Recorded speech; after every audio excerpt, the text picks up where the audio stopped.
में आए और उस भिक्षा को किसी ने मांगा कि महाराज कुछ खाने को दे दीजिए, मुझे बहुत तेज भूख लगी है। सुदामा महाराज एक भी बार मना नहीं करते हैं और अपना भिक्षा उस भिक्षार्थी को दे देते हैं। ऐसे दयालु हैं सुदामा जी महाराज, इतने करुणामयी है सुदामा जी महाराज कि वह अपना न देख करके दूसरे को देख रहे हैं।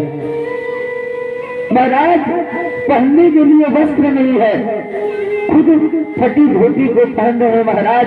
दिन में वही पहन रहे, रात को धुल रहे हैं, दिन में पहन रहे हैं, रात को धुल रहे हैं। धुलते धुलते महाराज वो धोती भी फट गई है, वो कितने जगहों से बांध करके रखते हैं।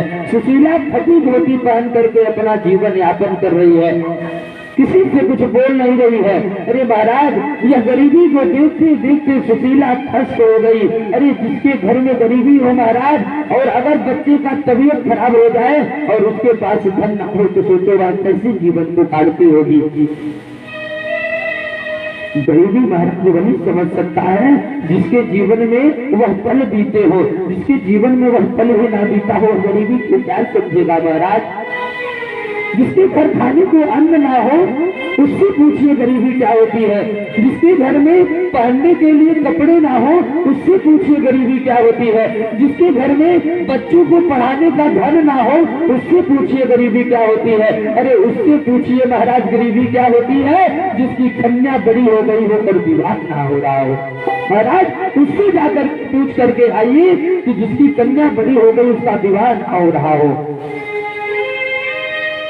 महाराज क्या बताएं आपको गरीबी क्या होती है, जितना भी बोले वह आत्म है महाराज। जीवन में इतना ही गरीबी आपको मैं बता दो, सुदामा जी महाराज के सामने खेल है वो। सुदामा जी महाराज इतने गरीब थे महाराज। एक दिन की बात है, कुछ ब्राह्मण लोग आए थे और वो लोग कहने लगे, अरे सुशीला, अरे तुम्हें पता है तुम्हारे जो पति हैं, तुम्हारे जो पति है ना, उनके मित्र हैं द्वारिकाधीश, उनके मित्र द्वारिकाधीश हैं और द्वारिकाधीश से मिलने के लिए क्यों नहीं सुदामा को भेज देती। महाराज जैसे सुशीला सुनी, अभी द्वारिकाधीश है आपके मित्र। शाम को जैसे ही सुदामा जी महाराज आते हैं, हाथ जोड़ करके सुशीला कहते, महाराज एक बात बताइए, महाराज एक बात बताइए, आज तक आपने मुझे क्यों नहीं बताया। सुदामा जी महाराज सोचने लगे, अरे क्या बात तुमसे नहीं बताया हूँ देवी। कहने लगे, अरे महाराज आपके मित्र है द्वारिकाधीश। सुदामा जी कहने लगे, हाँ देवी हमारे मित्र हैं। बोले, अरे तुमके पास जाती क्यों नहीं हो। सुदामा जी महाराज ने बताया, अरे महाराज। सुदामा जी कहे, नहीं मैं उसके पास क्या लेकर के जाऊंगा। देखिए महाराज, कभी भी देवताओं के पास जाएं, किसी इष्ट मित्र के यहाँ जाएं, कथा पूजा पाठ पांडाल में आए, मंदिर जाएं, तो खाली हाथ नहीं जाना चाहिए, कुछ ना कुछ लेकर के अवश्य जाना चाहिए। सुदामा जी महाराज कह रहे हैं, अरे देवी मैं क्या लेकर के जाऊंगा, उस द्वारिकाधीश के पास मैं क्या लेकर के जाऊंगा, हमारे पास तो कुछ भी नहीं है। द्वारिकाधीश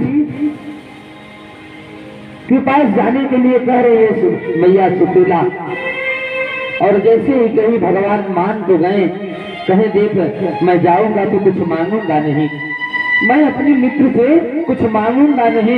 मैया सुशीला कहने लगी, कुछ मत मांगना, कम से कम दर्शन तो कर लो। अरे दर्शन कर लो, प्रभु का दर्शन ही ऐसा है जो मुझे सब कुछ प्रदान कर देता है। तब दर्शन अमोघ फल माही, भगवान का दर्शन ही हमें अमोघ फल की प्राप्ति करा देता है। अब कुछ ले जाने के लिए नहीं है। सुशीला दो चार घर जा करके महाराज मांगती है कि कुछ दे दीजिए, कुछ दे दीजिए। वो लोग क्या देते हैं महाराज, आप लोग जानते हैं, भिक्षा में लोगों की आदत होती है, घर में बढ़िया चावल वगैरह रहेगा उसको निकालेंगे, जो किनकी बचा रहता है महाराज उसको रख देते हैं, कोई मांगने वाला आएगा उसको दे देंगे। अरे अपने को खाने के लिए बासमती रखे हो और कोई आ रहा है तो उसको बासमती खिला रहे हो। हो? इतना गंदा चावल देकर के तुम क्या प्राप्त करना चाहते हो? अरे कोई दान लेने वाला आए तो उसको अच्छा से अच्छा सामग्री दीजिए। पता नहीं वह आपका दान ले जा करके वह कहाँ पर देगा। अरे मान लो भगवान के श्री चरणों में दे दिया तो महाराज तुम तर जाओगे। अगर वही ले जा करके भगवान के श्री चरणों में अर्पण किया तो तर जाओगे, और अगर गलत सामान दिए हो तो फिर समझ लो महाराज की आपकी क्या दशा होगी। सुशीला जाकर के कुछ घर से मांग करके चावल